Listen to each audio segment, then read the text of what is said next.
सा निपटारा करते हैं। ये तो मैं आपको सारा पढ़ा चुका था, राइट।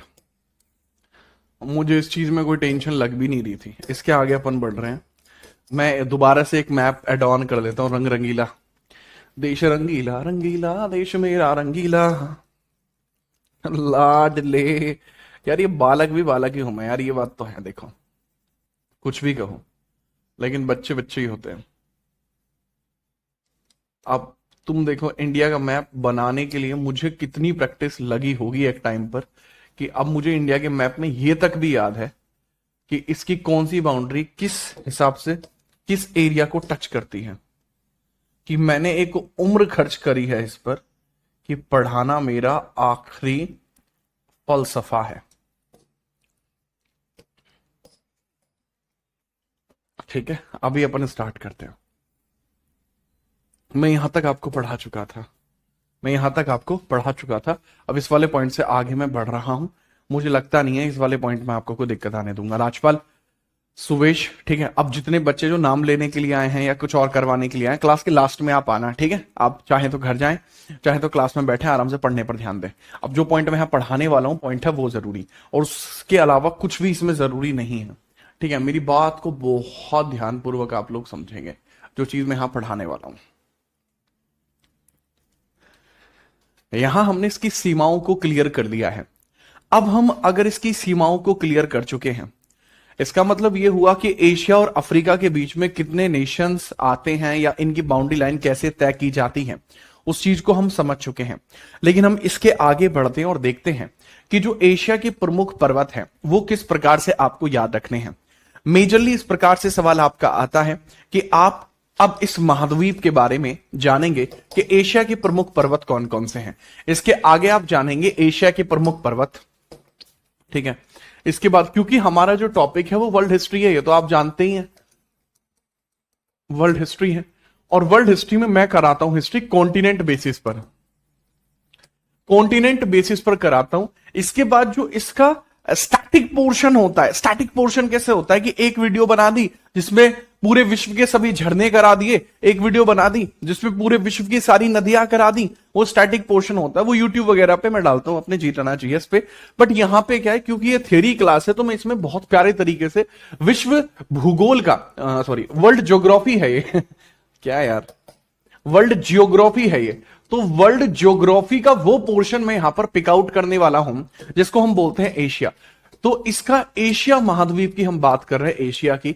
तो हम सबसे पहले पॉइंट स्टार्ट करेंगे, जो अभी तक डिटेल हुई तो वो इसके बारे में एडिशनल डिटेल्स थी, लेकिन यहां से अपन लोग जो स्टार्ट करने वाले हैं वो पॉइंट क्या होगा, एशिया के प्रमुख पर्वत श्रृंखला। एशिया के पर्वत श्रृंखला, एशिया की प्रमुख पर्वत श्रृंखला, एशिया की प्रमुख, एशिया की प्रमुख पर्वत श्रृंखला, प्रमुख पर्वत श्रृंखला की हम बात इधर करने वाले हैं। श्रृंखला की बात हम इधर करने वाले हैं। मतलब इसकी क्या हुई सर, मेजर, मेजर श्रृंखला का मतलब होता है series of, major series of mountains in Asia, mountains in Asia, in Asia. तो भाई एशिया में हम सबसे पहले शुरुआत करते हैं, हर कोई जिस चीज को जानता होगा, ठीक है, जिसको हम जानते हैं, दैट इज हिमालय। हिमालय सबसे इंपॉर्टेंट है और इसमें सबसे ज्यादा जरूरी भी है। हिमालय आपका मेजर इंपॉर्टेंट पॉइंट हुआ। हिमालय, हिमालय सबसे जरूरी है। पूरे विश्व में सबसे ऊंचा वलित पर्वत हिमालयाज इसको कहा जाता है, हिमालयाज इसको कहा जाता है, हिमालयाज इसको कहा जाता है, ठीक है। अब इसमें आप समझना, जहां हिमालय है, यहां एक समय था जब टेथिस सागर था, यहां इंडो ऑस्ट्रेलियन और यूरेशियन प्लेट के टकराने से हिमालय बना। मैं आपको बताता हूं हिमालय का निर्माण कैसे हुआ है सर, प्लेट टेक्टोनिक थियरी से। ये एक फोल्ड माउंटेन है, इसका निर्माण कैसे हुआ है, निर्माण का मतलब होता है मेड, मेड कैसे हुआ, मेड मतलब बना कैसे ये, ठीक है। फॉर्मेशन इसकी कैसे होती है, फॉर्मेशन इसकी कैसे होती है, तो मैं इसकी फॉर्मेशन की बात कर लेता हूं, इसकी फॉर्मेशन कैसे होती है। सर हिमालय की जो फॉर्मेशन आपको दिखाई पड़ती है सर, वो ऐसे होती है, एक इंडो ऑस्ट्रेलियन और एक यूरेशियन, इन दोनों प्लेटों को टकराने से, इंडो ऑस्ट्रेलियन और यूरेशियन प्लेट के टकराने से, Indo Australian, Indo Australian and Eurasian plate के टकराने से, यूरेशियन प्लेट के टकराने से हुई है। मतलब आप समझेंगे कि इंडो ऑस्ट्रेलियन प्लेट और यूरेशियन प्लेट जब आपस में टकराई, आपस में टकरा के वो फोल्ड हो गई, और फोल्ड होने के बाद जो देश बना दैट बिकेम हिमालयास, वो प्लेट बनता है हिमालय। इसको हम बोलते हैं प्लेट टेक्टोनिक थियरी। यही आपकी है plate tectonic theory, tectonic theory इसको कहते हैं। ठीक है, प्लेट टेक्टोनिक थ्योरी, इसका मतलब होता है प्लेट विवर्तनिकी सिद्धांत से बनी है ये, प्लेट विवर्तनिकी सिद्धांत से, प्लेट विवर्तनिकी विवर्तनिकी सिद्धांत, प्लेट विवर्तनिकी सिद्धांत ऐसा है जो इसके लिए काम करता है। तो प्लेट विवर्तनिकी सिद्धांत को हम लोग यहां पर समझे कि ठीक है यार, इधर तो प्लेट विवर्तनिकी सिद्धांत की बात चल रही है, तो यही है जिसके हिसाब से हिमालय बना है। बिल्कुल। इसका विस्तार कहां पर है सर? इसका विस्तार 7 देशों में है। हिमालय का एक्सपेंशन कितने देशों में है सर? इसका एक्सपेंशन आपके 7 देशों में होगा। एक्सपेंशन का मतलब होता है विस्तार, विस्तार का मतलब होता है क्षेत्र, क्षेत्र का मतलब होता है 7 कंट्रीज, 7 कंट्रीज जहां पर इसका विस्तार होगा। इन 7 कंट्रीज की अगर मैं बात करता हूं, वो कौन कौन सी हैं सर? जहां हिमालय, यहां पर एक समय पर टैथे सागर होगा, लेकिन अब वो जैसे ही प्लेट टकराई तो वो पूरा क्षेत्र घिर गया। अब अफगानिस्तान, पाकिस्तान, भारत, चीन, नेपाल, भूटान, म्यांमार, इन क्षेत्रों में आपको भारत या इन क्षेत्रों में आपको हिमालय देखने को मिल जाएगा। मैंने क्या बताया? सबसे पहले अफगान जलेबी, अफगानिस्तान, चाइना, इंडिया, ठीक है, पाकिस्तान, या एक काम करो पूरे क्रम में ही लिख लो आप। सबसे पहले Afghanistan, Pakistan, China, India, Nepal, Bhutan, Nepal, Bhutan and Myanmar. तो ये आपके 7 ऐसे कंट्रीज हुए, ये आपके 7 ऐसे कंट्रीज हुए जिसका जो विस्तार है जहां हिमालय का विस्तार आपको देखने को मिलता है। अब इसकी सबसे ऊंची चोटी कौन सी है कि भाई हिमालय की सबसे ऊंची चोटी हमें बता दो। तो हिमालय की सबसे ऊंची चोटी है आपकी माउंट एवरेस्ट। अब माउंट एवरेस्ट कहां पे, ये भी मैं आपको बता देता हूं, ठीक है। लेकिन इसमें पूछा जाता है कई बार, भाई हिमालय के हिस्से कौन कौन से, ये भी बता दीजिए, ये पूछा जाता है। मेरी बात को बहुत ध्यान से समझना। देखो, ऐसे पढ़ाने के लिए तो हिमालय को अगर मैं पढ़ाऊंगा तो एक पूरी क्लास हिमालय के लिए चाहिए, जिसमें मैं पूरा हिमालय के बारे में ही बताऊं। लगभग 1.5 घंटे की क्लास होगी, हिमालय आपका तब भी खत्म नहीं होगा। हिमालय में इतनी सारी चीजें हैं बताने के लिए, बट वर्ल्ड ज्योग्राफी के स्तर पर हम इतनी ज्यादा डेप्थ में नहीं जा सकते। कारण है कि अगर मैं हिमालय के बारे में इतना पढ़ाऊंगा तो फिर बाकी पर्वतों के बारे में भी उतना ही पढ़ाऊंगा, क्योंकि भेदभाव मुझसे होता नहीं है। अब अगर मैं बाकी पर्वत के बारे में इतना पढ़ाऊंगा तो आपका सिलेबस बहुत खिंच जाएगा, और आपके लिए वो नो यूज का भी है।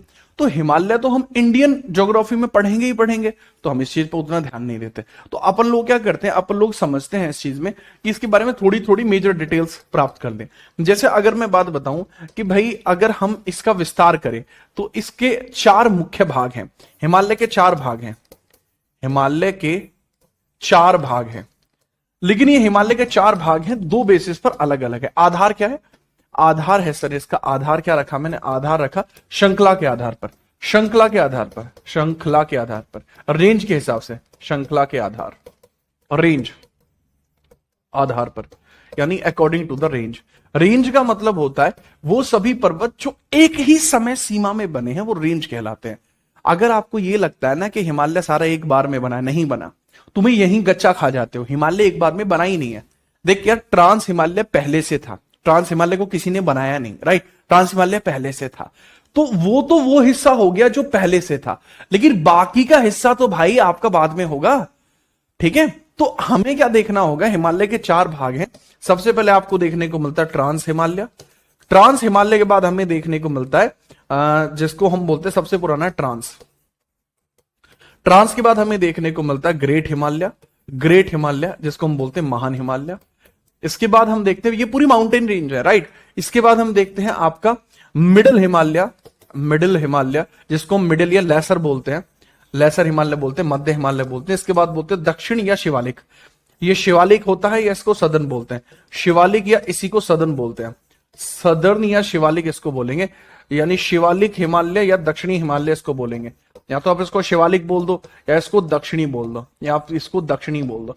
तो ये हिमालय होता है आपका अलग वाला। तो अपन लोग के पास क्या इसके 4 हिस्से आ गए, ठीक है। और मैंने आपको इसको समझा भी दिया कि यार हिमालय की ना श्रृंखला कुछ ऐसे बढ़ती है। अब आपके सामने आता है, इसमें मैंने ट्रांस को अलग क्यों रखा, ये क्योंकि ओल्डेस्ट है, ये प्राचीनतम है। क्या है रे, ये प्राचीनतम हिस्सा है, और ये वाला हिस्सा नवीनतम हिस्सा है।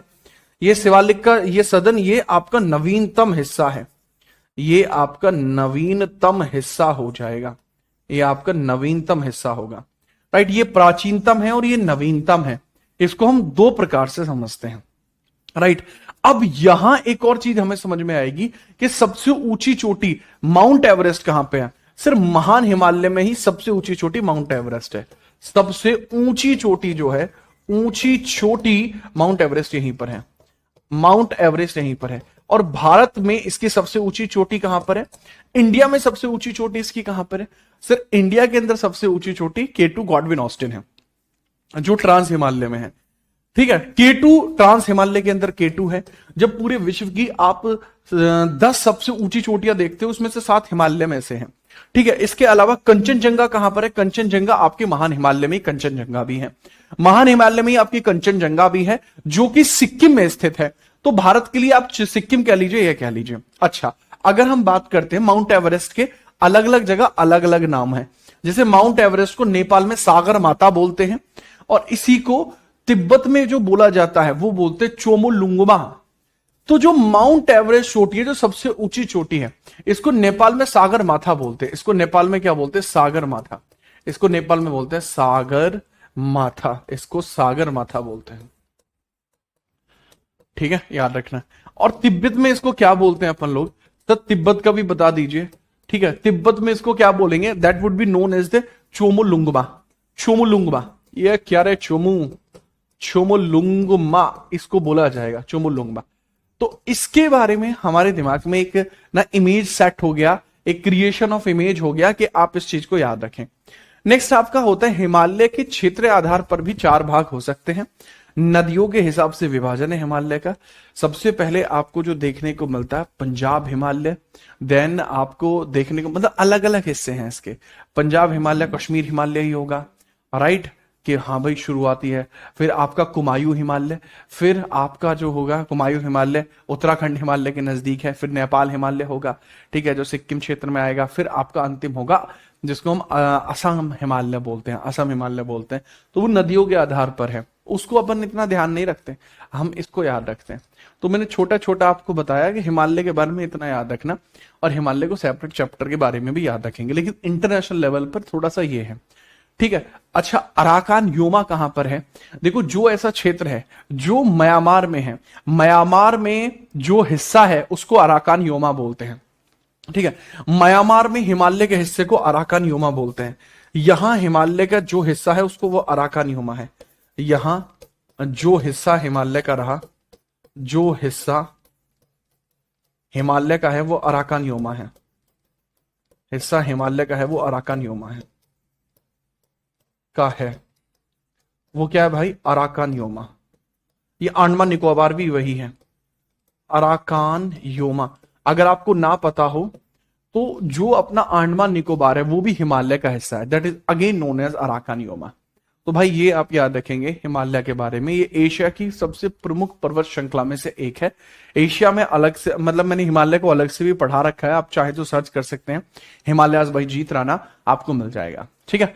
अब इसके अलावा कुछ और ऐसे पर्वत हैं जिसके बारे में आपको पता होना चाहिए, बट उसके लिए मैं क्या करता हूं, क्योंकि वो बहुत ज्यादा जरूरी नहीं है और बहुत इंपॉर्टेंट, बहुत ज्यादा पूछे भी नहीं जाते, ठीक है, याद रखना।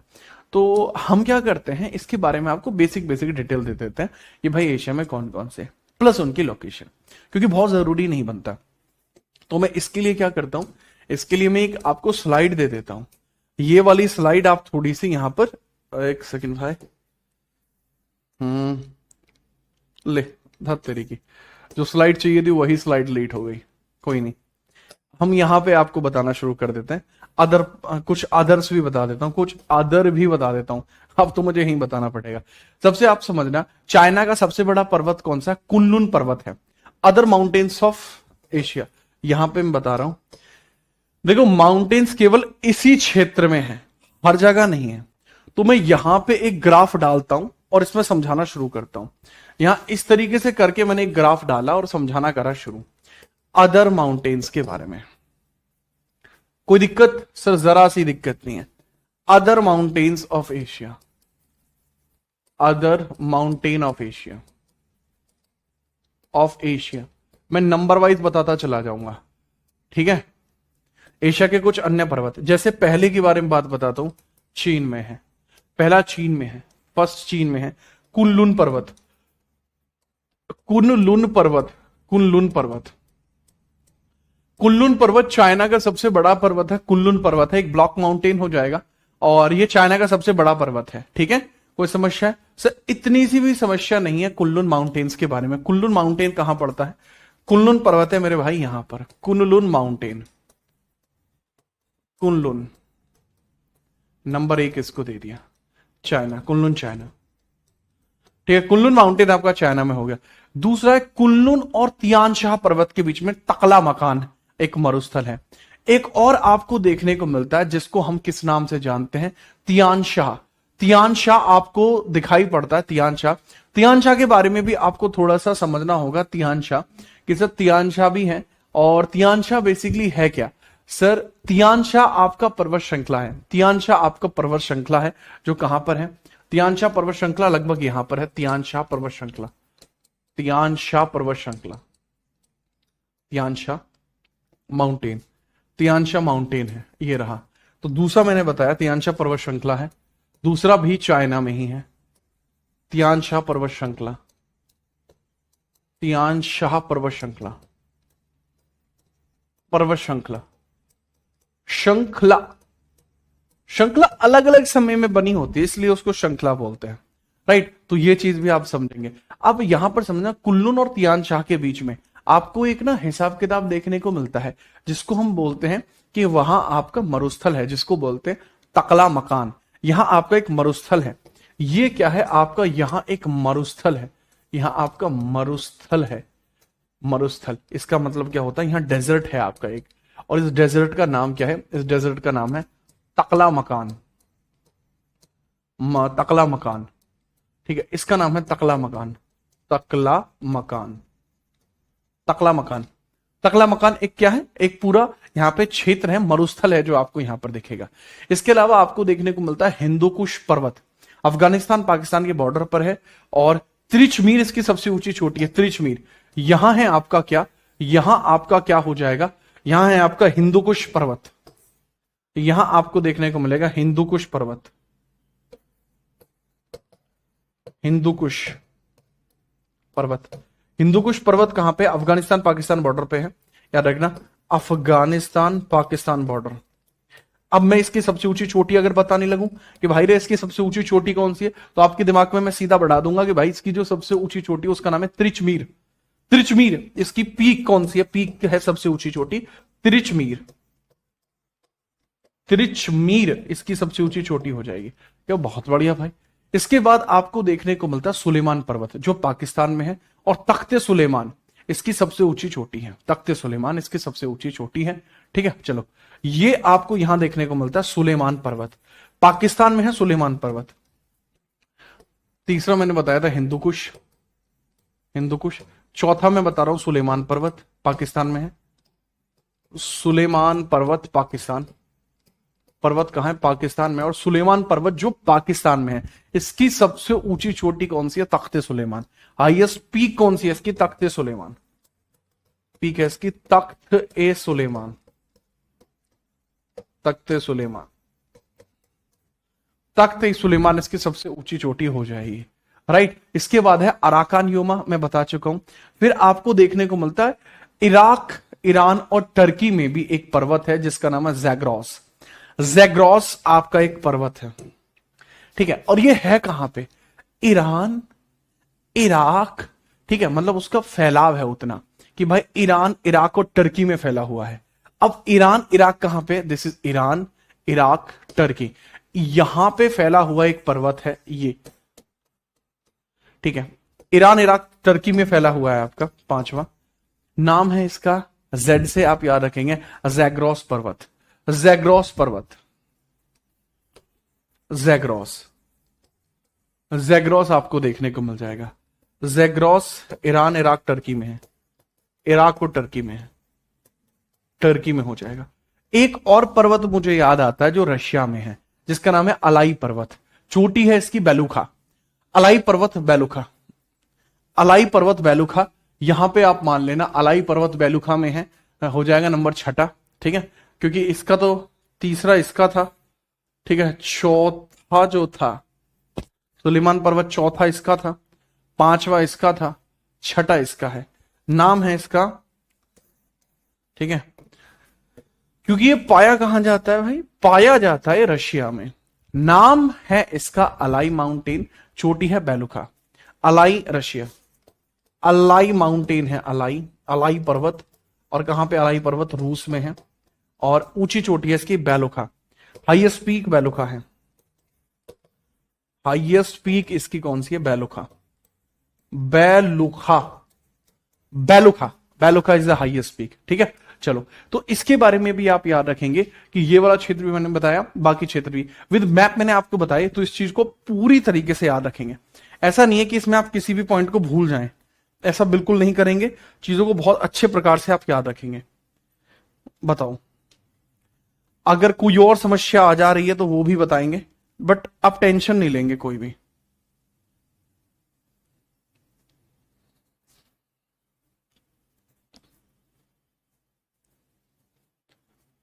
आप समझ पाए भाई, सबके बारे में तो जान ही पाए ना। यस, तो ये सारे माउंटेन्स वो हैं जिसके बारे में आपको पता होना चाहिए। अभी क्या है कि अभी अपन डिस्कशन करते हैं कि एशिया में एक्टिव वल्केनोज कितने हैं। एक्टिव वल्केनोज कितने हैं। अब बहुत ज्यादा इसमें टेंशन आपको लेने की जरूरत नहीं है, क्योंकि ये मैं ऑलरेडी मैप पे पढ़ा चुका हूं। तो ये मैं आपको वैसे बता देता हूं कि भाई वो आप कैसे याद रखोगे with the map. With the help of map आपको मैं बताता हूं एक्टिव वल्केनोज जो आपको एशिया में देखने को मिलते हैं। बहुत प्यार से समझना इस वाली बात को कि आप इसका स्क्रीनशॉट ही ले लो, है ना। क्यों, वो मैं बताता हूं। देखो, एक्टिव वल्केनोज ऑफ एशिया, भारत में एकमात्र जिसका नाम है बैरन, जो मिडिल अंडमान में दिखाई पड़ता, अंडमान निकोबार में, ठीक है। इंडिया का हिस्सा यही आपका पड़ता है, मिडिल अंडमान। ये पूरा चक्र है, ऐसे समझ रहे हो, समझ रहे हो। तो ये पूरा एरिया है। इंडोनेशिया में मेरापी और ब्रूमो ज्वालामुखी हैं जो जावा द्वीप पर हैं और ये एक्टिव हैं। फिलीपींस में पिनातुबे हैं, मयोन है जो है। अगर जापान में देखते तो 108, इंडोनेशिया में 103, फिलीपींस में 53 सक्रिय ज्वालामुखी मौजूद हैं। बट ये मेजर ज्वालामुखी हैं आपके, मेजर ज्वालामुखी आपके ये हैं। Ring of fire, ring of fire प्रशांत महासागर में, जहां पैसिफिक प्लेट और यूरेशियन प्लेट के टकराने से दुनिया में सबसे ज्यादा भूकंप और ज्वालामुखी आते हैं, और ये सब ज्वालामुखी उसी का हिस्सा है। This is called the ring of fire, और उसी में एक्टिवनेस आपको यहां देखने को मिलती है। इसको भी आप स्क्रीनशॉट के साथ ही समझेंगे,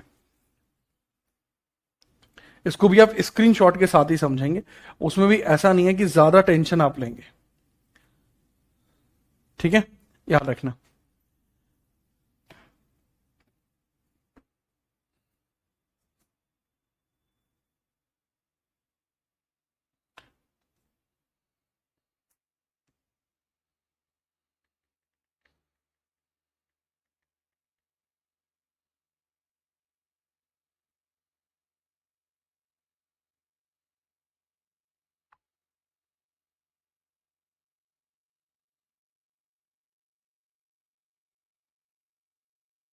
ठीक है, समझ गए, परफेक्ट है।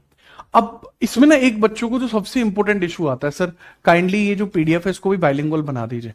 भाई देख, बात ये है, इसमें ना जो डिटेल है वो हिंदी में है, बाकी कंटेंट इसमें बाइलिंगुअल है। जैसे कोई टर्म है, जैसे स्टैटिस, जो सांख्यिकी है, अब वो नहीं समझ में आएगा, इसी वजह से यहां पर मैंने डाल दिया है।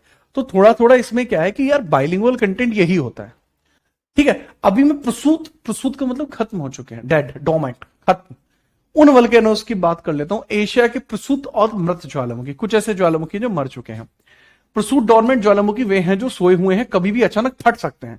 मतलब ऐसे तो उनमें लावा वगैरह नहीं है, बट हमें ये पता है कि ये एक समय पर ज्वालामुखी रहे हैं, तो ये हो सकता है कि आगे फटे। जैसे आपके घर में अगर कोई, आपने कोई बछड़ा पाल रखा हो, ठीक से, या बछड़ा ना पाल हो, तो भाई थारे यहाँ कोई जोटा हो, ठीक है, अब वो कुछ दिनों से ना मार रहा हो, पर आपको पता है किसी भी दिन लपेट सकता है ये, तो ऐसा रहता है। तो जापान का प्रसिद्ध ज्वालामुखी है फुजियामा, होशु द्वीप पर है और प्रसूत श्रेणी में आता है, ये किसी भी दिन फट सकता है। भारत का नारकोंडम है, इंडोनेशिया का क्राकाटुआ है, तंबोरा भी है, ईरान में दो हैं, देवमोंड और कोह सुल्तान, ये कभी भी फट सकते हैं। ठीक है, ईरान में भी आपको दो एक देखने को मिल जाएंगे, बट इनके ये जो ग्राफ है भाई, ये लाइन इसकी गलत दी गई है। भारतीय नारकोंडम की सही है, ठीक है, जापान के फुजियामा की सही है, और इंडोनेशिया के लिए जो होगा बच्चे, ये वाले इंडोनेशिया के हैं। ओके, ये लाइन से आप टेंशन मत, गच्चा मत खा जाना बेटा, इसीलिए मैं एआई का इतना यूज नहीं करता। इसको अगर मैं हटाऊं, इस वाली लाइन को,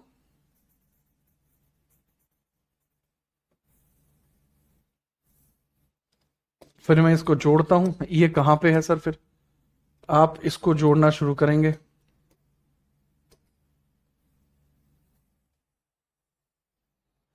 ये वाले हिस्से, ये जो दो ज्वालामुखी हैं आपके, ये दोनों ज्वालामुखी ऐसे हैं जो ईरान में हैं और देवामद में हैं, राइट। तो ये ईरान में दो डेड आपके ज्वालामुखी हैं, एक का नाम है देवामेड, एक का नाम है कोह सुल्तान।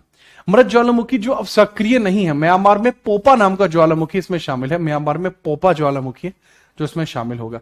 बट म्यांमार में कौन सा, म्यांमार का ज्वालामुखी कौन सा होगा सर, उसका नाम होगा पोपा, पोपा ज्वालामुखी उसका नाम होगा। इसको आप हटा देंगे यहां से, पोपा ज्वालामुखी इसका नाम होगा। और इसकी लोकेशन कौन सी है सर, इसकी लोकेशन है बच्चे ये वाली, ये है पोपा ज्वालामुखी। आप इसका भी स्क्रीनशॉट लेंगे, इसको भी आप समझेंगे, ठीक है। चलो ठीक है, याद रखना।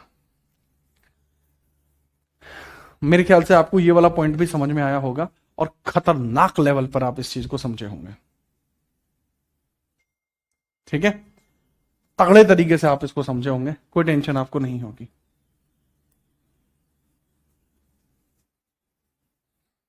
ओके सर, परफेक्टली हम इस चीज को समझ गए, हमें कोई ऐसी टेंशन भी इसमें नहीं रही।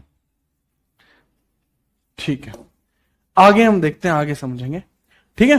अब यहां पे एक पॉइंट आता है आप लोगों के सामने कि सर ज्वालामुखी के बारे में तो आपने चलो बता दिया, लेकिन सर प्लेट्यूज के बारे में बता दीजिए। देखो, अगर हम बात करते हैं एशिया के जो प्रमुख प्लेट्यू हैं इंटरनेशनल लेवल पर, ठीक है, तो लिखते हैं मेजर प्लेट्यूज ऑफ एशिया। तो अगली हेडिंग आपकी होगी major plateaus of Asia, major plateaus, plateaus of Asia, Asia के प्रमुख पठार, एशिया के प्रमुख पठार आपके होंगे, एशिया के प्रमुख पठार एशिया के प्रमुख पठार, ठीक है, याद रखना। तो एशिया के प्रमुख पठार का हम डिस्कशन कर लेते हैं, ठीक है। अब इसके बारे में हम समझते हैं जो प्रमुख पठार कौन कौन से। देखो, अगर मैं भारत के लेवल पर इसको लेके जाऊं तो भारत के लेवल पे तो कई सारे पठार हो जाएंगे, बट हम क्योंकि भारत में ही 6-7 पठार आपको देखने को मिल जाएंगे। सेंट्रल हाईलैंड है, ठीक है, पेनिनसुलर इंडिया है, तो इसमें भी सदर्न आपका सदर्न प्लेट्यू है, ठीक है, और आपका बुंदेलखंड है, बाघेलखंड है, छोटा नागपुर है। बट इतना ज्यादा हम कंसाइज नहीं कर सकते क्योंकि मैं वर्ल्ड ज्योग्राफी अभी पढ़ा रहा हूं, तो इसमें आप समझना वो जो इंटरनेशनल लेवल पे फेमस हो। जैसे पहला होता है तिब्बत का पठार, तिब्बत का पठार, तिब्बत का पठार फेमस क्यों है, तिब्बतन प्लेट्यू फेमस क्यों है, तिब्बतियन प्लेट्यू, ये तिब्बतियन प्लेट्यू आपको यहां देखने को मिलेगा। और ये तिब्बतियन प्लेट्यू जो है यह है कहां पे, भारत के उत्तर में है, राइट, भारत के कहां है, उत्तर में है, और चीन के अंदर स्थित है, जिसे दुनिया की छत भी कहा जाता है, जो बड़े स्तर पर है। काफी बड़ा प्लेट्यू आपका ये होगा, ठीक है, आगे मैं इसकी इमेज भी दिखाऊंगा। यह है कहां पे, north, in north of India,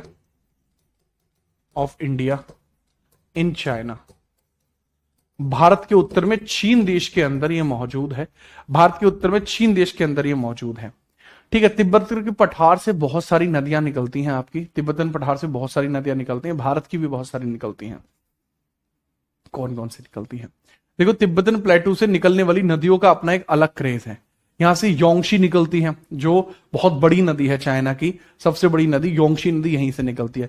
Sindhu निकलती है हमारे यहाँ की, ठीक है, तो समझना यहां से काफी सारी मेजर नदियां निकलती हैं। इससे कई भारत की नदियां निकलती हैं। इसको कहा जाता है विश्व की छत। विश्व की छत बोलते हैं इसे, विश्व की छत इसको बोलते हैं। दूसरा पॉइंट मैं बताऊं यहां पर, यहां से रिवर्स, इससे निकलने वाली रिवर्स कौन कौन सी है? योंगशी, योंगशी निकलती है, ठीक है। दूसरी सिंधु निकलती है, ब्रह्मपुत्र निकलती है, ब्रह्मपुत्र निकलती है, सतलज निकलती है, सतलुज नदी, तो ये इससे निकलती है पठार से, सब इसी से निकलते हैं पठार से। दूसरा एक पठार आपको देखने को मिलता है, जिन पठारों को हम किस नाम से जानते हैं, तो दूसरे पठार का मतलब है शान का पठार, म्यांमार में है, ठीक है। चलो, इसके अलावा चीन, लाओस और थाईलैंड में फैला हुआ है शान पठार, शान पठार, तो शान प्लेट्यू, शान प्लेट्यू भी आपको देखने को मिल जाएगा। अब शान प्लेट्यू कहां पर है सर? मेजरली है तो ये म्यांमार में, फैला हुआ तो ये म्यांमार में है। ये कहां पर है सर? ये म्यांमार में फैला है, म्यांमार में फैला है, म्यांमार में। और ये इसके अलावा आप समझना म्यांमार में है, चीन, लाओस और थाईलैंड में भी है। इसके अलावा ये चीन में है, लाओस में है, चीन, लाओस और थाईलैंड में भी फैला हुआ है, और थाईलैंड में भी फैला हुआ है, चीन, लाओस और थाईलैंड में फैला हुआ है, और थाईलैंड में फैला हुआ है, तो ये क्षेत्र में फैला हुआ होगा। शान के पठार धातु के लिए फेमस है, यहां से रतन निकलते हैं, बहुत सारे रतन निकलते हैं, ठीक है। और यहां से सोल्वी नदी निकलती है। ये किसके लिए फेमस है?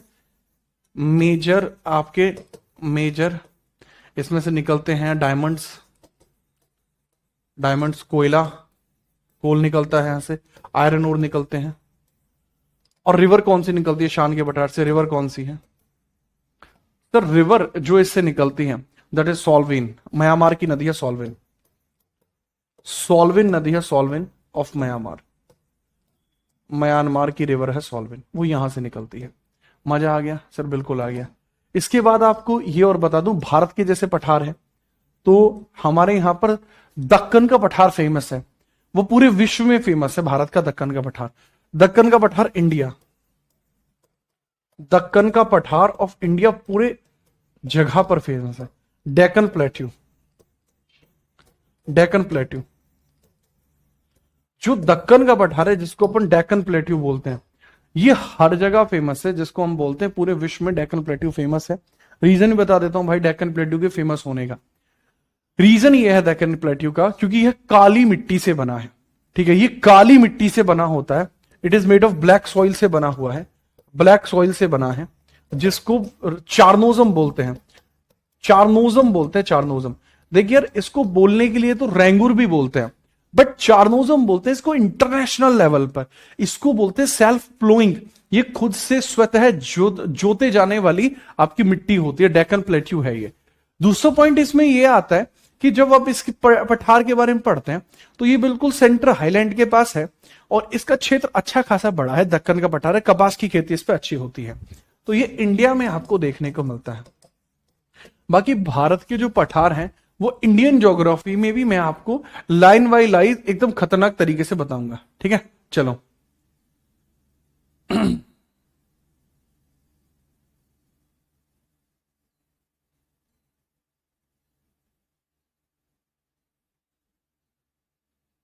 ठीक है, याद रखना। हाँ, काली मिट्टी से बना भाई, अरे उसी को तो चारनोजम बोलते हैं रे, क्या रे, उसी को तो अपन क्या बोलते हैं, चारनोजम उसको बोलते हैं।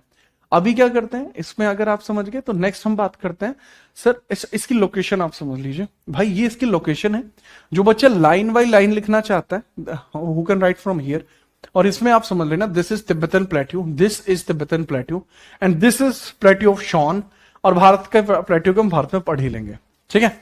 नेक्स्ट हम आगे बढ़ते हैं, मेजर रिवर्स की बात करते हैं कि कौन कौन सी नदी आपको यहां पर देखने को मिलेंगी। तो हर देश की नदियों के बारे में जानना जरूरी नहीं है, हर देश की नदियों के बारे में जानना जरूरी नहीं है, बट हाँ नदियां बहुत सारी हैं एशिया के अंदर जो जरूरी होंगी, तो वो सारी नदियां जानना जरूरी है, क्योंकि इसमें जापान की भी नदी होगी, हर एक देश की एक एक नदी होगी, एक एक दो दो भी हो सकती है। वो सारी नदियां अपन लोग को इधर जाननी पड़ेंगी।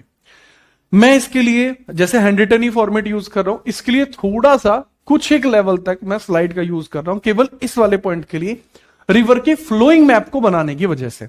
ठीक है, क्योंकि फिर मैप पे अगर फ्लो करते हैं तो अगर स्टेट नहीं है तो फिर वो बताने में थोड़ा सा इशू रहता है। तो हम सबसे पहले स्टार्ट करते हैं चाइना की रिवर से, और चाइना में आपको एक रिवर देखने को मिलती है जिसको बोलते हैं योंगशी रिवर। योंगशी रिवर जिसको बोलते हैं, दैट इज एट चाइना। चीन की प्रमुख नदी देखते हैं सबसे पहले, योंगशी। महाद्वीप की सबसे लंबी नदी है 6300 किलोमीटर। विश्व की सबसे लंबी नदी कौन सी है? नाइल रिवर, जो ब्लू नाइल और व्हाइट नाइल दोनों को मिलाकर बनती है। बट ये कौन सी है भाई? दिस इज योंगशी, जो लगभग 6300 किलोमीटर लंबी नदी है, और ये दुनिया की तीसरी सबसे लंबी नदी है। योंगशी नदी तिब्बत के पठार से निकलकर पूर्वी चीन सागर में गिरती है। चीन का वुहान शहर इसी नदी पर बसता है। चाइना का जो शहर है वुहान, वो बसता है किस पर? इसी पर। ये वाली जो ब्लू वाली रिवर है, दिस इज योंगशी। ये वाली ब्लू वाली रिवर, ये योंगशी है भाई। और ये भाई, ये क्या है आप इसके बारे में समझना, यही तिब्बतन प्लेट्यू है। यही, अरे हाँ, इन्होंने इंडिया के मैप को खराब किया हुआ है। ठीक है, इन्होंने भी इंडिया के मैप को खराब किया हुआ है। ये मैप ऑफ इंडिया है। ठीक है, this is map of India. यहां ये क्या है? तिब्बतन पठार है। ये तिब्बत का पठार है, ये वाला हिस्सा तिब्बत का पठार। तिब्बत के पठार से निकल के जा रही है ये वाली रिवर, नाम है इसका योंगशी रिवर। तो इसका ओरिजिनेशन कहां से होता है? इसका ओरिजिन कहां से होता है? ओरिजिन आपका लिखा हुआ है, तिब्बत के पठार से निकलती है। Originated from Tibetan plateau, Tibetan plateau, Tibetan plateau से होकर ये निकलती है। कहां से होकर निकलती है? तिब्बतन प्लेट्यू से होकर निकलती है। ठीक है, चलो, तो वो वाली चीज को भी थोड़ा सा आप याद रखेंगे। और जो वुहान है, द सिटी वुहान, वो भी इसी नदिया के किनारे बसा है। वुहान इसी नदिया के किनारे बसा है। नेक्स्ट हम बात करते हैं ह्वान हो रिवर। ह्वान हो येलो रिवर जिसको कहते हैं, लाओस के पठार से निकलती है, लाओस के पठार से। ठीक है, इसको आप याद रखना, लोआस प्लेट्यू से निकलती है, और ये पीला रेत बहाकर लाने के कारण पीली नदी कहलाती है। हो नदी जो होती है, इसकी बाढ़ के कारण चीन इस नदी के किनारे जो प्राचीन चीनी सभ्यता का विकास हुआ था। ठीक है, जो येलो रिवर आप देख रहे हो, येलो रिवर, इसी के आसपास विकास हुआ है चाइना की सभ्यता का। तो जो चाइनन सिविलाइजेशन है, उसके लिए सबसे पवित्र रिवर है हो रिवर, क्योंकि यही इनकी जो जितनी भी सिविलाइजेशन है वो इनकी यही फली फूली है। इसको बोलते थे रिवर ऑफ सिविलाइजेशन। ठीक है, याद रखना। तो इसके बारे में याद रखना, इसको बोलते हैं रिवर ऑफ सिविलाइजेशन। इसको हम बोलते हैं रिवर ऑफ सिविलाइजेशन। और ये कहां से निकलती है? लोएस के पठार से, लोएस के पठार से निकलती है। लोएस का प्लेट्यू, ये है बाबू लोएस प्लेट्यू, यहीं से निकलती है। अगला आपको जो देखने को मिलता है वो है आपको पर्ल रिवर। 2400 किलोमीटर लंबी नदी है। इसके डेल्टाई क्षेत्र में हांगकांग और मकाओ जैसे प्रसिद्ध शहर बसे हुए हैं। हांगकांग और मकाओ यहीं पर बसे हुए हैं। और अंडरस्टैंडिंग की बात यह है कि इस नदी का नाम है पर्ल रिवर। इस नदी का नाम है पर्ल रिवर। तो पर्ल रिवर इसके अंतर्गत आपको देखने को मिलता है, और परफेक्टली आप इसके बारे में याद रखेंगे। ठीक है, परफेक्टली आप किसके बारे में याद रखेंगे? पर्ल रिवर के बारे में। भाई ये है पर्ल रिवर, चाइना से ही निकलती है। हांगकांग और मकाओ इसी के अंतर्गत आपके बसे हुए हैं। छोटे छोटे नेशंस हैं। जब मैं मैपिंग कर रहा था तो मैपिंग में इसके बारे में मैंने बताया भी नहीं था, क्योंकि शहर बहुत छोटे हैं ये। तो इस वजह से आप याद रखेंगे कि सर यहां से निकल रही है आपकी। ठीक है, निकलती चाइना में से ही है, जो सदर्न चाइना है यहीं से निकलती है। हांगकांग और मकाओ इसके डेल्टाई एरिया में होंगे। जो इसका डेल्टियन एरिया है वहीं पर आपके ये दिखते हैं। अच्छी खासी लंबी नदी है, 2400 किलोमीटर लंबी है। लगभग समझ लीजिए जितनी अपना 25-25 गंगा जी हैं। ठीक है, याद रखना। तो ये हुआ चाइना का। अभी अपन बात करते हैं दक्षिण पूर्वी एशिया के। दक्षिण पूर्वी एशिया जो साउथ ईस्ट एशिया है, वहां पर जो रिवर्स हैं उनकी हम बात करते हैं। जैसे मैकोंग रिवर मुझे याद आती है, एक ऐसी नदी है जिसको हम कहते हैं एशिया की तीसरी सबसे लंबी नदी है। 4350 किलोमीटर है। 4350 किलोमीटर है, अच्छी खासी रिवर होगी, इसको समझना।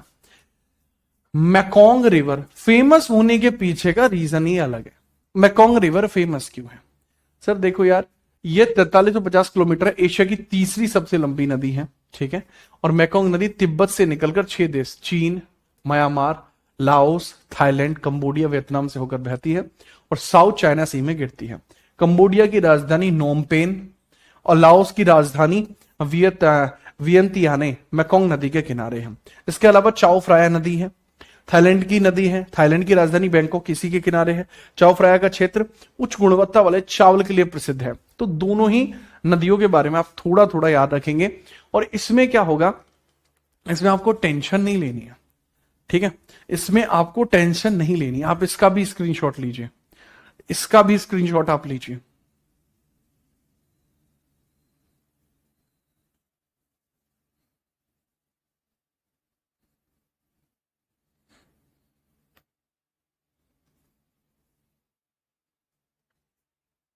ठीक है भाई, बगैर परेशानी के। अब जैसा कि यहां पे लिखे हुए डेटा है, इस लिखे हुए डेटा के हिसाब से आपको एक टेंशन हो सकती है आपकी, ठीक है। You have a single kind of issue, आपको एक इशू बन सकता है, राइट। एक इशू क्या बन सकता है कि सर आप ये बता दीजिए, ये तो तीसरी रिवर है, दूसरी कौन सी है? भाई हुआन हो ही दूसरी रिवर लंबी है, हुआन हो रिवर ही दूसरी रिवर है जो सबसे बड़ी है। सेकंड लॉन्गेस्ट ऑफ एशिया है ये, second longest of Asia. Length कितनी है इसकी? 54-64। इसमें भी याद रख लेना इसकी लेंथ कितनी है, 54-64, ठीक है। ये 54-64 किलोमीटर हो जाएगी, ये 43-50 हो जाएगी मैकोंग। फिर चाओ फ्राया रिवर यहां पर हो जाएगी, ये साउथ ईस्ट एशिया की हो गई है, ठीक है, साउथ ईस्ट एशिया में हो गई है। इसके अलावा साउथ ईस्ट एशिया में एक और रिवर होगी जिसका हम बोलते हैं इरावदी नदी है, म्यांमार की है। ये म्यांमार बर्मा की सबसे लंबी नदी है, इसे म्यांमार की जीवन रेखा बोलते हैं। इरावती नदी के डेल्टाई क्षेत्र में पेट्रोलियम और खनिज तेल के भंडार पाए जाते हैं। रंगून, यांगून जिसको बोलते हैं, ऐतिहासिक मांडले जेल जो जिसमें 1897 में लगभग 1.5 साल के लिए बाल गंगाधर तिलक रहे थे, उनका भी क्या, उनका भी लेवल रहा था, ठीक है, उनका भी दबदबा रहा था, तो वो आप याद रखेंगे। और यह बंगाल की खाड़ी अंडमान सागर में जाकर गिर जाती है, बंगाल की खाड़ी में गिर जाती है अंडमान सागर में, दिस इज इरावती, और यहां पर आके गिर जाती है। ये दिस इज मांडले रिवर, ठीक है, याद रखना। इसमें ये रंगून है ये, और ये मांडले है, इसमें उल्टा लिखा हुआ है रे, ये मांडले और ये रंगून है, उल्टा लिखा है। मेरे पिया गए रंगून वहां से करते टेलीफोन, ठीक है, याद रखना। तो थोड़ा थोड़ा क्या आप लोग सबके बारे में याद रखेंगे। ऊपर रंगून है, नीचे है मांडले, क्या रहे, रंगून और ये मांडले रिवर है, मांडले रिवर है। तो यहां पे रहेगा सॉल्विन रिवर है, म्यांमार की दूसरी सबसे लंबी नदी है जिसका नाम है सॉल्विन रिवर, नाम है इसका सॉल्विन रिवर, इसके बारे में याद रखें। इरावती नदी के बारे में प्लीज आप याद रखें क्योंकि वो बहुत जरूरी है, ठीक है, बहुत जरूरी है। अब हम बात करते हैं सेंट्रल एशिया की बहुत सारी रिवर्स है। अच्छा, आपके दिमाग में भी आ रहा होगा सर इंडिया की रिवर्स के बारे में बता दीजिए। देखो इंडिया में रिवर्स, इंटरनेशनल लेवल की रिवर्स इंडिया में 2 ही हैं जो इंडियन रिवर सिस्टम में पढ़ लेंगे, यहां सिर्फ बताता जा रहा हूं। और वैसे भी अगर इंडियन रिवर सिस्टम से क्वेश्चन आया तो उसके लिए आप वर्ल्ड ज्योग्राफी थोड़ी पढ़ोगे, वर्ल्ड ज्योग्राफी तो आप बाकी दुनिया के लिए पढ़ रहे हो ना, इंडिया के लिए तो आप स्पेशल पढ़ोगे। बट स्टिल आदमी अच्छा हूं, बता देता हूं। देख मेरे लाल, अगर आप पढ़ना चाहते हो इंडियन रिवर्स के बारे में तो इंडियन रिवर्स का एक जखीरा आपको रिवर सिस्टम में मिल जाएगा। You can search river system by Jeet Rana, आपको मिल जाएगा। बट स्टिल अगर आपको है कि नहीं जी हम तो इसी सीरीज में पढ़ेंगे, इसी सीरीज में पढ़ोगे तो आप आगे पढ़ोगे, ठीक है। जो नया नया एकदम लबालब माल मिलेगा आपको यहां आगे मिलेगा। आगे आप बात करिए, यहां पर हम बात करते हैं the rivers of central and west Asia. Amu Darya और सिर दरिया, जो अमू दरिया और सिर दरिया है ये दोनों नदियां पामीर शान ग्लेशियर से निकलती हैं और अमू दरिया और सिर दरिया सिल्क रूट रेशम मार्ग का हिस्सा रही हैं। बाबर का जन्म फरगना और ताशकंद में हुआ था, वो इन्हीं रिवर्स के पास हुआ था, ठीक है, अमू दरिया के पास यहां पर हुआ था। उज्बेकिस्तान क्षेत्र में ये बहती हैं, इसके बारे में थोड़ा सा याद रखना। ये इसमें तीर जो बनाए गए हैं वो तीर बहुत गलत बनाए गए हैं, कृपया करके इन तीरों को आप नजरअंदाज कर देना, इन तीरों को नजरअंदाज कर देना। ये जो तीर आप देख रहे हैं वो तीरों को कृपया करके नजरअंदाज कर देना। इन तीरों को नजरअंदाज करेंगे आप, ठीक है। दजला और फरात तुर्की से निकलती है, ये भी गलत है, तीर गलत बनाए हुए हैं इन्होंने, ठीक है। एआई है ना तो गलत बना देता है। जॉर्डन रिवर, इसका तो बिल्कुल ही गलत बना दिया, जिंदा ही गलत बना दिया इन्होंने। सेम इन्होंने हेमंद की भी बना दिया है, ठीक है, याद रखेंगे। मैं बता देता हूं, इसमें आपको तीरों से ज्यादा बाकी चीजों को समझना होगा जो रिवर के बारे में बताई गई बात है। देखो अमू दरिया जो है ये कहां की है सर, ये उज्बेकिस्तान क्षेत्र की है। उज्बेकिस्तान, उज्बेकिस्तान क्षेत्र की आपकी हो जाएंगी। उज्बेकिस्तान, उज्बेकिस्तान क्षेत्र में आपको देखने को मिल जाएंगी तियान शाह और पामीर तान, ठीक है। यहां की रिवर्स है आपकी, उज्बेकिस्तान की रिवर्स है अमू दरिया और सिर दरिया। पहला पॉइंट यहां पे समझने के लिए बहुत सारे बच्चों का होगा सर समझ नहीं आ रहा, पॉइंट तो ये आपको समझना ही नहीं है, दिमाग आपको इतना लगाना ही नहीं है। लेकिन फिर भी अगर आप चाहते कि नहीं जी हम तो बहुत स्मार्ट बच्चे हैं, हम तो समझ के रहेंगे, मकालैड ले, इसमें समझने जैसी कुछ। अच्छा इसमें मैं क्या समझा दूं तुम्हें कि अमू दरिया और सिर दरिया ये दोनों नदियां पामीर और तियान शाह ग्लेशियर से निकलकर अल सागल में गिरती हैं। पेपर में नहीं पूछा जाएगा, पेपर में इतनी सी बात पूछी जाएगी अमू दरिया और सिर दरिया नदी उज्बेकिस्तान की है। क्या तुम्हें इतना समझ में नहीं आ रहा? अगर तुम्हें इतना समझ में आ रहा है तो बिल्कुल आ रहा है। देखो मैं ऐसा क्यों बोल रहा हूं, मुझे पता है कि एस्पिरेंट्स को क्या इशू हो सकता है और कब हो सकता है। मैं भी एस्पिरेंट रहा हूं बहुत लंबे टाइम, और जिस बच्चे के द्वारा मन में से एक बार ये निकल गया कि मुझे समझ में नहीं आ रहा, आप फिर अपने सिलेक्शन को बहुत लंबे समय के लिए आपको भूलना पड़ेगा। मैं कारण भी बता देता हूं कि ये समझ में नहीं आ रहा, ये एक मिथ है, ये सिर्फ एक मिथ है। समझ में ना आना ये तो कोई सॉल्यूशन ही नहीं है, ये एक जिंदा मिथ है जिसको हम कहते हैं ना, जिंदा मिथ है ये वाला तो पॉइंट एक मिथ है। क्योंकि आज तक ऐसा कोई कॉन्सेप्ट नहीं बना जो आपको समझना ही नहीं है, ठीक है।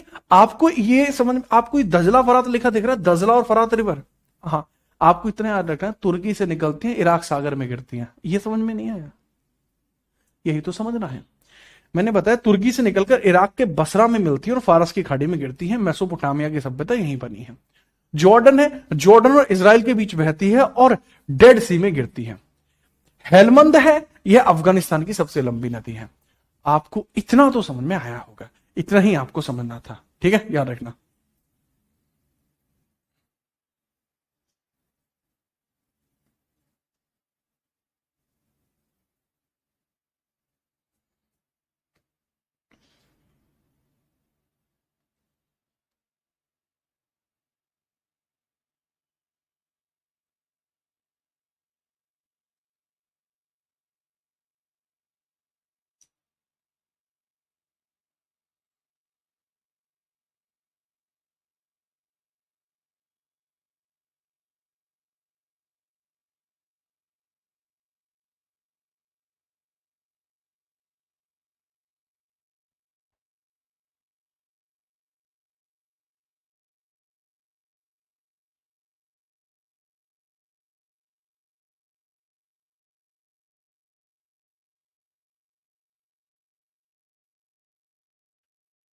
परफेक्ट, आप समझ पाए, ये चीज भी आप समझ पाए। अब यहां पर मैंने मेजर रिवर्स की बात करी, इंडियन रिवर्स को मैंने यहां इसलिए शामिल नहीं किया क्योंकि इतना ज्यादा नहीं पूछते, लेकिन अभी रशिया की और जापान की रिवर्स के बारे में और पढ़ते हैं क्योंकि वो बहुत जरूरी है, क्योंकि पेपर में आते हैं। अब हम बात करते हैं जो अदर इंपॉर्टेंट रिवर्स है, the river of Russia and Japan, Lena river, ठीक है। जिन बच्चों को समझ में आएगा वो बच्चे अलग होते हैं, सिलेक्शन लेने वाले बच्चे वही होते हैं जिनको समझ में आता है। अच्छा ये मैं आपको पहली बार बता दूं कि मैं पहली बार, ठीक है, कि यहां पे नहीं पढ़ा रहा कि भाई पहली बार ज्योग्राफी पढ़ा, नहीं, कि मैंने एक उम्र खर्च की है इस पर। मुझे पता है आपके मन में डाउट क्या आ सकता है, तो मैं पहले ही अंदाजा लगा लेता हूं, ठीक है। तो इस पे आप समझ लो, जो लिना रिवर है, लिना रिवर, लिना रिवर यह रूस की रिवर है जो दुनिया की सबसे गहरी बैकाल झील से निकलकर उत्तर में लैप्टिव सागर में गिरती है। लेक बैकाल से निकलती है भाई लिना रिवर, यह लेक बैकाल है, इससे निकलती है और सीधी झूमाझाम करती हुई लैप्टिव सागर में गिरती है। ऑब रिवर, ऑब रिवर के बारे में याद रखना और येनेसी रिवर के बारे में याद रखना। ये ऑब अलाई पर्वत से निकलती है, मैंने बताया था अलाई पर्वत कहां पे, अलाई पर्वत सर रूस का पर्वत है अलाई पर्वत, ठीक है, निकलती है। और येनेसी मंगोलिया से निकलती है, ठीक है, जो ऑब अवलाई से निकलती है, येनेसी कहां से निकलती है, मंगोलिया से निकलती है। और ये कारा सागर यानी आर्कटिक महासागर में गिर जाती है। रूस साइबेरिया की ये सभी नदियां उत्तर की ओर बहती है क्योंकि वहां की भूमि का ढलान उत्तर दिशा की ओर है, रशिया का ढलान उत्तर की ओर है। शिनोनशे नदी, शिनानो, ये जापान की सबसे लंबी नदी है। यह क्षेत्र चावल उत्पादन के लिए प्रसिद्ध है। शिनानो नदी, जिससे शिनानो रिवर जो जापान के अंदर आपको दिख जाएगी। जापान अगर आपको लगता है ना हर जगह लोग नहीं बसे हुए, जापान में खाली यहां लोग बसते हैं, बाकी पूरा जापान खाली भी है, ठीक है। तो इसके बारे में भी आप थोड़ा सा ध्यान रखेंगे कि भाई जो रिवर्स हैं उनके अंतर्गत कौन कौन से इंपोर्टेंट रिवर्स होंगे। दीज आर इंपोर्टेंट रिवर्स जो आप यहां पर रखेंगे याद, जो आप यहां पे रखेंगे याद। और इसमें नहीं होगी आपको जरा सी भी टेंशन, इसमें नहीं होगी आपको जरा सी भी टेंशन, ठीक है, याद रखेंगे। अब पॉइंट आता है रिवर्स खत्म होने के बाद लेक्स का। अब पॉइंट आता है रिवर्स कंप्लीट होने के बाद लेक्स का। अब लेक्स के बारे में पढ़ना जरूरी है, राइट। लेकिन भाई मुझे लगता है कि लेक्स के बारे में पढ़ते हैं अपन कल, क्योंकि अगर अब मैं और खींचूंगा तो आपकी मैथ्स की क्लास भी होनी है, उसको भी अपन नहीं रोक सकते ना। तो कल खत्म हो जाएगा खैर, क्योंकि रिवर्स हो गई, लेक रह गई हैं। लेक को कल करा देंगे, ट्राइब को और घास के मैदानों को, और फिर आपको थोड़ा बहुत हिस्सा बचेगा आपका, छोटी मोटी चीजें, उनको हम कल ही देख लेंगे, ठीक है। देशों के